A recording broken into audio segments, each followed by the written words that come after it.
नमस्कार, मी जगदीश देशमुख. जय महाराष्ट्रमध्ये आपल्या सगळ्यांचं स्वागत.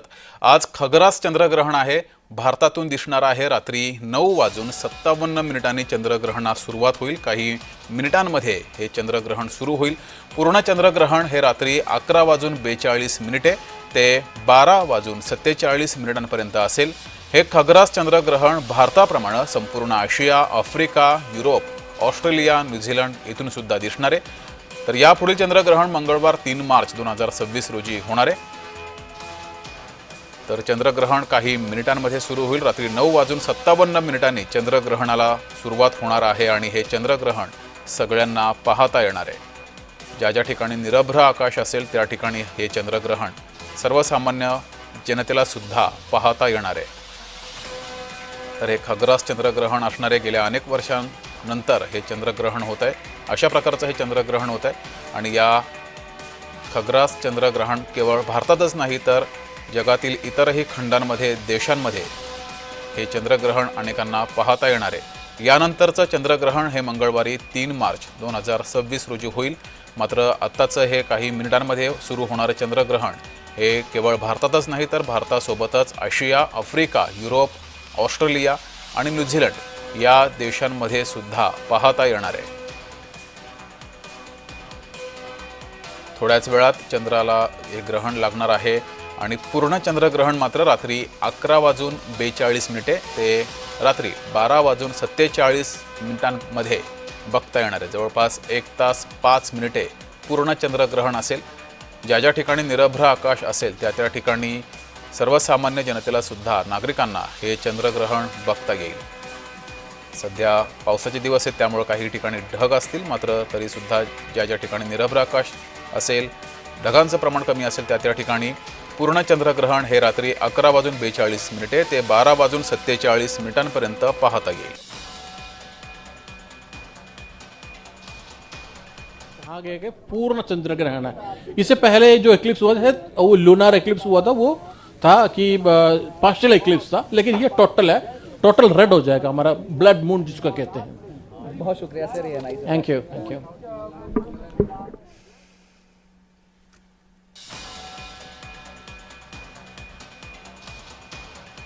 तरी दृश्य आपण पाहतोय. थोड्याच वेळात या चंद्रग्रहणाला सुरुवात होईल. ही लहान कन्या त्याचा अनुभव घेते. संपूर्ण भारतासोबतच आशिया, आफ्रिका, ऑस्ट्रेलिया या ठिकाणी सुद्धा हे चंद्रग्रहण बघता येईल. या संदर्भातील अधिक माहिती घेऊया आपण. आपल्यासोबत खगोल अभ्यासक प्राध्यापक सुरेश चोपणे हे जोडलेले आहेत. सुरेश जी, आपलं जय महाराष्ट्रमध्ये स्वागत. या चंद्रग्रहणाची वैशिष्ट्ये काय आहेत? नमस्कार सर.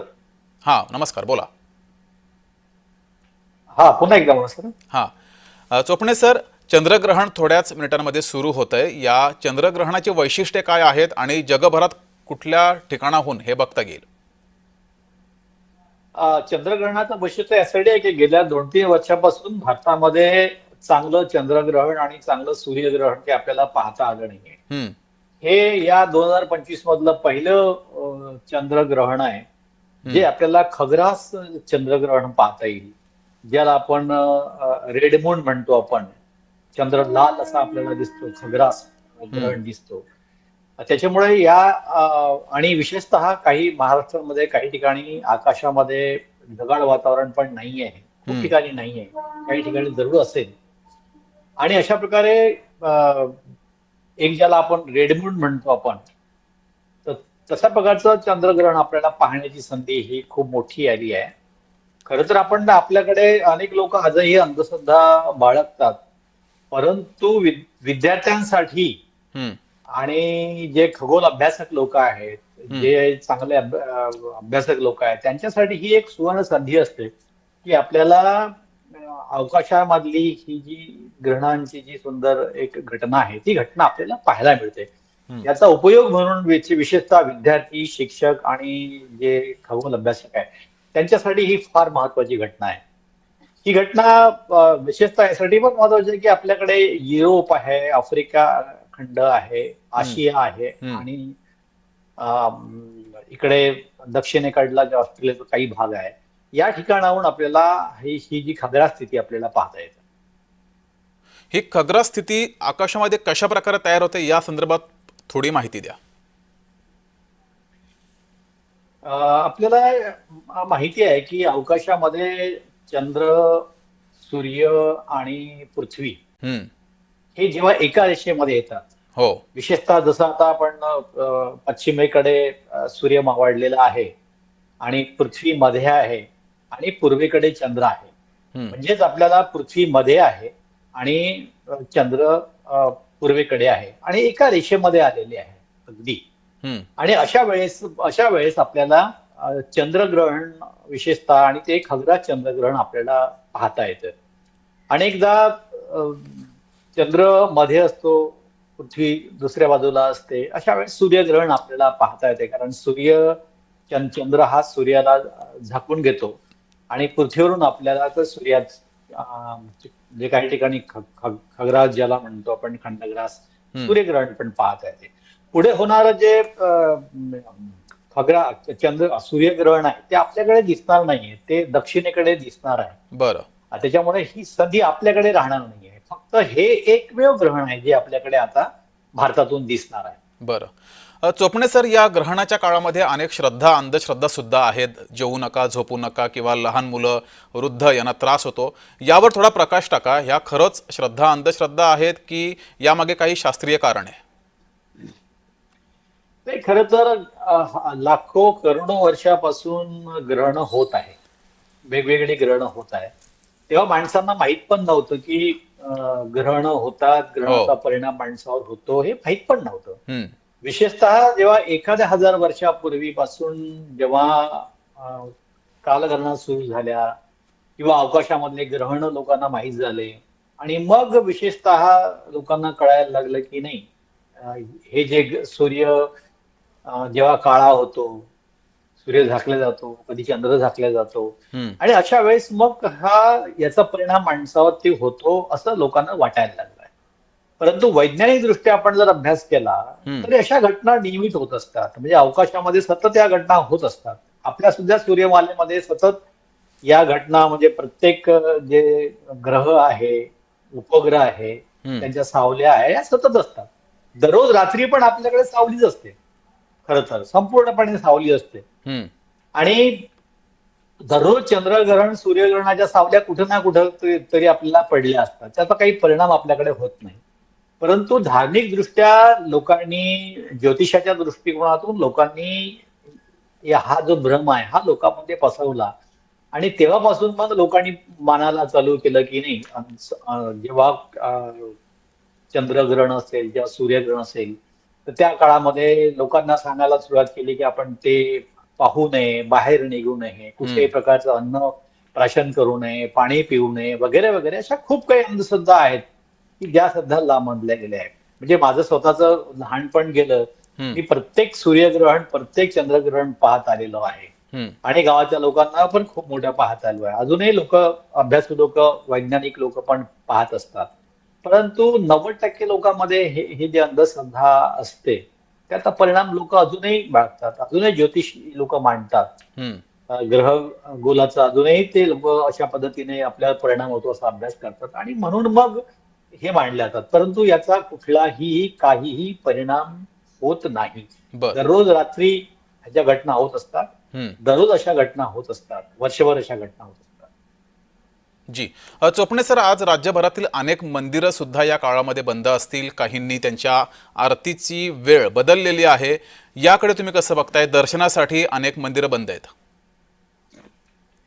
एक जे लोक धार्मिक लोक आहेत किंवा जे लोक धर्माला मानतात आणि त्यांच्या ज्या श्रद्धा आहेत, ग्रहणाच्या बद्दलच्या ज्या श्रद्धा आहेत, त्या श्रद्धा जे लोक मांडतात असे लोक निश्चितच या घटनांपासून दूर राहतात आणि मंदिरामध्ये जात नाही, घरी कुठल्याही प्रकारचं अन्न ग्रहण करत नाही.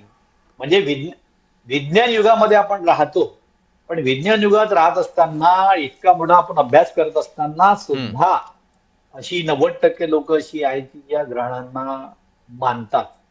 त्याच्यामुळे मला वाटत नाही की आम्ही एवढं प्रसार करतो, विज्ञानाचा प्रसार करतो, पण हे चालूच आहे, याचा काहीही परिणाम होत नाही. पण लोक आजही मांडतात. आजही शहरातली, ठीक आहे, ग्रामीण भागातली लोक मांडतात, हा एक भाग वेगळा आहे. परंतु शहरातली माणसं पण काही कमी नाही आहे, सुशिक्षित कारण लोकही ज्योतिषी मानतात. आहे, मानणारे लोक आहेत, शहरामध्ये पण आहे. आणि ते पण अशा प्रकारच्या घटनांपासून दूर राहतात. आम्ही स्वतः दरवर्षी जेव्हा जातो, देशभर फिरतो, तेव्हा आम्ही पण पाहतो की लोक असं मांडतात. किती आपण सांगितलं तरी त्यांच्या मनावर त्यांचा परिणाम होत नाही. परंतु वैज्ञानिक दृष्ट्या या गोष्टी कुठल्याही प्रकारच्या खऱ्या नाही. या बरं. सर्व अंधश्रद्धा आहे. बरं. चोपणे सर, आता पुन्हा आपण या चंद्रग्रहणाकडे येऊया.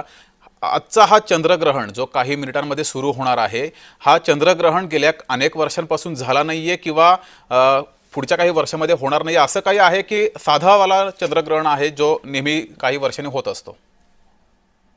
नाही, हे ग्रहण काही फारसं काही वेगळं ग्रहण नाही आहे किंवा आगळं वेगळं ग्रहण नाही आहे. बरं. दरवर्षी दोनदा सूर्यग्रहण, दोनदा चंद्रग्रहण ह्या घटना कमीत कमी होतच असतात. हो. एका महिन्यामध्ये दोन घटना, एका महिन्यामध्ये जर सूर्यग्रहण झालं तर चंद्रग्रहण होतं, आणि चंद्रग्रहण झालं की सूर्यग्रहण, ह्या घटना होत असतात, कारण एका रेषेमध्ये त्या येत असतात. परंतु या घटना, ही जी घटना आहे, ही घटना आपली गेल्या 2 वर्षामध्ये आपल्याकडे अशी फारशी काही चांगली दिसली नाही. बरं. आणि त्या दृष्टिकोनातून आपल्याला विद्यार्थ्यांसाठी, विज्ञानच्या अभ्यासासाठी, खगोल अभ्यासासाठी ही घटना महत्वाची घटना आहे, याचा अभ्यास आपण केला पाहिजे. तर या दृष्टिकोनातून दरवर्षी अशा घटना निश्चितच आपल्याकडे एखादी तरी खगोल जे घटनेमध्ये खग्रास जे चंद्रग्रहण आहे ते आपल्याकडे होत असते. नाविन्यपूर्ण अशी घटना काही फारशी नाही आहे. बरं. चोपणे सर, मात्र या चंद्रग्रहणाची व्याप्ती मोठी आहे. अनेक खंडांमध्ये, 4 ते 5 खंडांमध्ये हे चंद्रग्रहण दिसणार आहे. हो, निश्चितच व्याप्ती फार मोठी असते, कारण पृथ्वी फार मोठी आहे. आणि पृथ्वीची जी सावली जी आहे ती चंद्रावरती पडतो, आणि चंद्र जवळजवळ 4 ते 5 तास हा संपूर्णपणे पृथ्वीच्या सावलीमध्ये झाकून जातो. यामुळे जवळजवळ 3-4 खंडामध्ये निश्चितच चंद्रग्रहण दिसते. सूर्यग्रहण फार दिसत नाही, सूर्यग्रहणाची फार कमी असते. पण चंद्रग्रहण जे आहे ते फार मोठ्या प्रमाणात देशामध्ये दिसते. जसं 4 खंडामध्ये आपल्याकडे सूर्यग्रहण, आता चंद्रग्रहण जे आहे ते दिसत आहे. संपूर्ण भारतामध्ये खग्रास चंद्रग्रहण आपल्याकडे दिसत आहे, कारण आपण भारत एक केंद्रामध्ये आलेलो आहे. हे पूर्व, पश्चिम, उत्तर, दक्षिण 4ही भागामध्ये चंद्रग्रहण दिसणार आहे. बरं. भारत केंद्रामध्ये आलेला आहे, म्हणून ही घटना आपल्याकडे पाहायला मिळते, आणि सर्वसामान्य घटना आहे. पुढच्या वर्षी पण ही अशा प्रकारची घटना आपल्याकडे होणार. जी. चोपणे सर, खरं तर या खग्रास चंद्रग्रहणाला काही मिनिटे शिल्लक आहेत, 4 ते 5 मिनिट शिल्लक आहेत. सर्वसामान्यांना हे चंद्रग्रहण खूप चांगल्या पद्धतीनं बघता यावं, यासाठी तुम्ही काय मार्गदर्शन कराल? आता खरं तर चंद्र जे ग्रहण होते हे जवळजवळ तीन प्रकारे चंद्रग्रहण होते. सुरुवातीला आपल्याकडे जेव्हा चंद्रग्रहण होते तेव्हा पृथ्वीची जी सावली आहे ती सावली अगदी हलक्या स्वरूपात चंद्रावरती ती पडायला सुरुवात, त्याला आपण छायाकल्प चंद्रग्रहण म्हणतो. आपल्याकडे दरवर्षी छायाकल्प चंद्रग्रहण होत असते, पण तेव्हा फक्त 5% चंद्र हा केवळ आपला किंचितसा त्याचा प्रकाश जो आहे तो प्रकाश कमी होतो. परंतु खऱ्या अर्थानं जे चंद्रग्रहण जे सुरू होते ते 9:57 खंडग्रास, ज्याला चंद्रग्रहण म्हणतो, ते चालू होते. आणि त्याच्यानंतर मग संपूर्णपणे 11 वाजल्यापासून संपूर्ण चंद्र हा झाकला जातो, आणि तो जवळपास 12 वाजून जवळपास 22 मिनिटापर्यंत संपूर्ण चंद्र हा लाल असा चंद्र आपल्याला दिसतो. चंद्रावरती प्रकाश, म्हणजे जरी पृथ्वीची सावली जरी पडत असली तरी सूर्याचा जो प्रकाश असतो तो प्रकाश चंद्राच्या सभोवती पडत असतो, आणि म्हणून संपूर्ण काळा हा चंद्र दिसत नाहीये. तर तो जो प्रकाश आहे तो प्रकाश, त्याचा अल्प प्रकाश आहे चंद्रावरती पडतो, आणि म्हणून तो लालसर दिसतो. म्हणून आपण चंद्राला, याला रेड मून आपण जे म्हणतो, आपण लाल चंद्र ज्याला म्हणतो आपण, असा तो आपल्याला दिसतो. त्यानंतर पुन्हा चंद्र हळूहळू खंडग्रास सुरू होतो, आणि नंतर मग रात्री तो संपून जातो. मग छायाकल्प थोडासा घटना असते, जवळजवळ अशी 1:30 वाजेपर्यंत अशा घटना होत असतात. पण खरं जर लोकांना जो चंद्रग्रहण जे दिसते ते ग्रहण 9:27 हळूहळू हळूहळू तो काळसरपणा दिसतो आणि संपूर्ण चंद्र मग हळू म्हणजे झाकले जातो आणि लाल रंगाच्या दिसायला लागतो बर. आणि तो निघेपर्यंत आपल्याला पूर्णपणे खगखंड म्हणजे खग्रास चंद्रग्रहण पाहता येतं आपल्याला. जी. खरं तर चोपणे सर, सर्वसामान्य जनतेसाठी हे केवळ चंद्रग्रहण असेल, मात्र खगोल अभ्यासकांसाठी किती महत्त्वाचा हा चंद्रग्रहण, खग्रास चंद्रग्रहण आजचा आहे? हा नेहमीच कुठलंही चंद्रग्रहण असो की सूर्यग्रहण असो हे लोकांसाठी काही फार महत्वाचं हो, नसतं, हो. कारण त्याच्यातले 80-90% लोक तर याला अंधश्रद्धा म्हणून मानतात.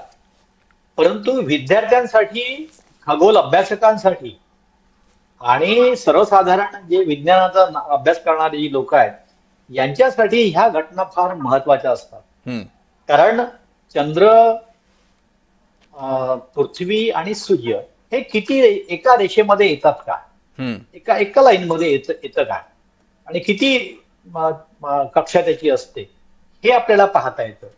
आणि विशेषतः पृथ्वीची जी सावली आहे ती जशी पडायला लागतं, खंडग्रास चंद्रग्रहण जेव्हा होते तेव्हा त्याचा अभ्यास आपल्याला दुर्बिणीच्या द्वारे करता येतो. म्हणजे खगोल अभ्यासकांसाठी दुर्बिणीनं अभ्यास जर आपण करायला गेलो तर आपल्याला चंद्रावरती जी सावली पडतं त्याचा परिणाम नेमका चंद्रावरती कसा कसा होतो, पृथ्वी जी आहे नेमकं पृथ्वीची जी कक्षा आहे ती कशी चंद्रावरती पडतं त्याचा अभ्यास आपल्याला करता येतो. तर अशा प्रकारे हे याचा अभ्यास आपल्याला निश्चितच करता येतो, काय घटना होतं. किंवा अवकाशामध्ये जसं आता शनी आणि नेपच्यून आपल्याला दिसणार आहे, कुंभ राशीमध्ये दिसणार आहे. हम्म. तर जेव्हा हा संपूर्ण खग्रास चंद्रग्रहण होईल तेव्हा त्याला पण आपल्याला चंद्राच्या खाली जे आहे त्याला आपल्याला पाहता येते, त्याचा अभ्यास करता येतो. कारण चंद्र जर पूर्णपणे असेल तर तेव्हा आपल्याला त्याला पाहता येत नाही. तर ताऱ्यांचा पण आपला अभ्यास करता येतो, ग्रहांचा पण अभ्यास करता येतो. बरं. तर तेव्हा अशा प्रकारच्या ग्रहणाचा फायदा होतो.